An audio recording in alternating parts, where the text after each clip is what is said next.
Welcome back to Another Thing. I am at the Franklin Institute in Philadelphia with Chief Astronomer Derrick Pitts. We talked at the top of the last segment about SpaceX and the privatization of space exploration. Does that, I know NASA has taken a huge hit in funding and government funding. Are we seeing the demise of NASA?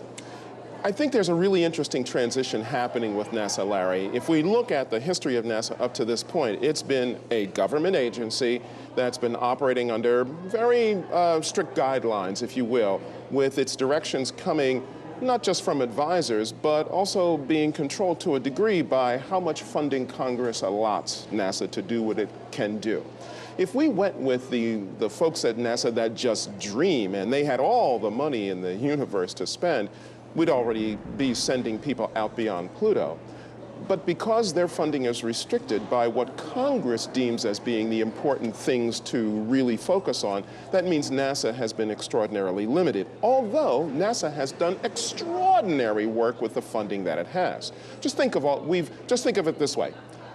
There's an entire suite of satellites that observe the Earth to help us understand the interconnected nature of all of the different environments, the ocean, the land, the atmosphere. All those things together have helped us understand how interdependent all of those different spheres are.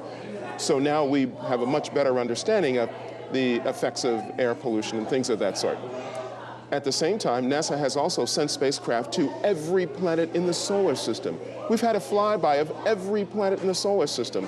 Not only have we put people on the moon, but we've also landed vehicles on Mars, Venus, one of the moons of Jupiter. We have one of the moons of Saturn, rather, and we have spacecraft orbiting Jupiter and Saturn even as we speak. So NASA's been able to do a tremendous amount. With limited funding. With limited funding. And their budget is under $20 billion a year, under $20 billion. They are about 14th in the top 20 line items of the United States government. And if you compare their budget to the Defense Department budget, which is about $650 billion, then you have a much better idea, comparatively speaking. And that's a great transition as we start talking about this alleged secret space shuttle that's been traveling around the Earth that other countries are extremely upset about because they've kept it a secret. Yes. And the talk among the international community is it's a weapon that could take out other space shuttles and satellites. What is your take on it? This spacecraft has great capability. Oh, it exists. It does exist. Oh, there's no question that it exists. In fact, when the Air Force was first denying it, when the Defense Department was first denying it, amateur satellite observers located it in the night sky and were able to figure out its orbital path. You said something very important. The Defense Department denied it. This is a defense space shuttle, not a NASA space shuttle. Are they working together? Oh, no. This is a Defense Department project, okay? It's built on the same technology that the NASA space shuttle was built on. So the worry of other countries is founded. It is founded. It's a much smaller one, but nonetheless, it has the capability to stay on orbit for years at a time. And of course, the military has complete control over it. So here you have a platform from which anything can be done, whether it's observing or defense or even offense. Here is the platform that in the early years of the space race between the United States and the Soviet Union that everyone was afraid of, having the platform from which to be able to attack or defend or at least observe what's going on in other countries. It's not a NASA project at all. However, if you think about it, it's not just the United States that is doing this, although we have the greatest capability here with this craft. Again, it's not the full size of the space shuttle.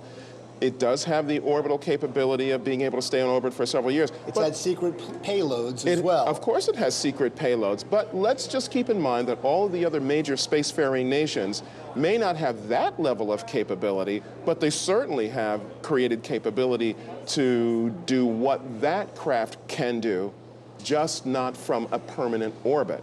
So the Russians certainly have the capability to do everything that spacecraft is doing, even though they don't have permanent on-orbit capability. The Chinese also have the capability to do everything that that's doing without the permanent on-orbit capability. But the Chinese are working toward that because later this year, they'll launch a larger version of their original space station, which is on orbit now. I could talk to you forever about space, but we're wrapping up, and we are in such a magnificent building. I love the Franklin Institute. Been coming here since I was a kid. Could you talk about, I know you talk about space, but I'm just asking you to put your marketing hat on for a second and just talk about the building and why it's a wonderful place to visit. Well, Franklin Institute is a fantastic place to visit because what it does is it inspires our visitors to want to learn more about science and technology. And that inspiration comes to them through their hands-on manipulation of all of the exhibit devices that we have here that covers topics from space to biology, to the heart, to the brain, to transportation technology like our train factory and our aviation exhibit.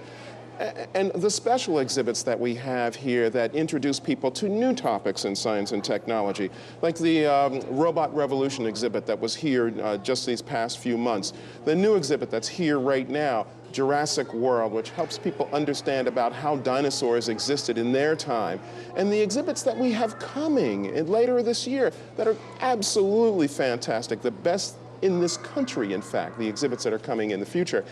And in this way, we give kids the opportunity to look at science in a way that is non-threatening, that engages them, that inspires them, that shows them what opportunities are available for them should they choose to follow a path in science, technology, engineering, and mathematics. We show them that it's a rich field that's not only fun and exciting, but there are opportunities for discovery, opportunities for them to become discoverers. And so here's a place where they can do that and have great fun doing it, and their parents can also bring them for a great experience that's also a great educational experience. You're not only now the smartest man I've ever met, you're the best pitch man I've ever met. That was excellent. I like to think Ben Franklin would be proud. Yes, absolutely. But everything you said was true. I've been coming here since I was a kid, and it is well worth the trip to come to the Franklin Institute. Derrick Pitts, Chief Astronomer, thank you so much. You've been fascinating. Thank you, Larry. When we come back. Blueberry farmers in New Jersey are hoping for a good crop this year because after last year, a lot of family farmers may go under. Dawn explains next.